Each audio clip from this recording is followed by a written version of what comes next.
নীলের পরিবার সামাজিক যোগাযোগ মাধ্যমে দেওয়া বিবৃতিতে জানায়, পরিবারের সবার উপস্থিতিতে মর্যাদার সঙ্গে শেষ নিঃশ্বাস ত্যাগ করেন তিনি। তবে মৃত্যু সুনির্দিষ্ট কারণ প্রকাশ করা হয়নি। বিবৃতিতে আরও বলা হয়, এবছরের এপ্রিলেই ক্যান্সারমুক্ত হওয়ার ঘোষণা দিয়েছিলেন নীল। দীর্ঘদিন রক্তের ক্যান্সারের চিকিৎসার পর পরিবারের ভাষ্যমতে মৃত্যুর সময় তিনি ক্যান্সারমুক্তই ছিলেন।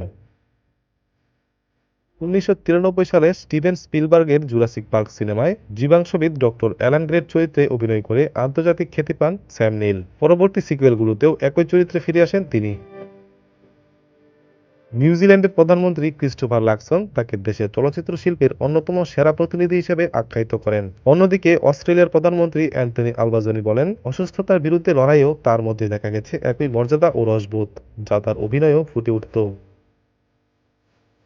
উত্তর আয়ারল্যান্ডে জন্ম নেওয়া নীল ছোটবেলায় পরিবারের সঙ্গে নিউজিল্যান্ডে চলে আসেন। ব্রিটিশ ও নিউজিল্যান্ড দুই দেশেরই নাগরিকত্ব ছিল তার। ৫ দশকেরও বেশি সময়ের ক্যারিয়ারে ১৫০-রও বেশি সিনেমা ও টিভি সিরিজে অভিনয় করেছেন তিনি, যার মধ্যে রয়েছে the hunt for red October, the piano, event horizon এবং জনপ্রিয় সিরিজ পিকি ব্লাইন্ডার্স।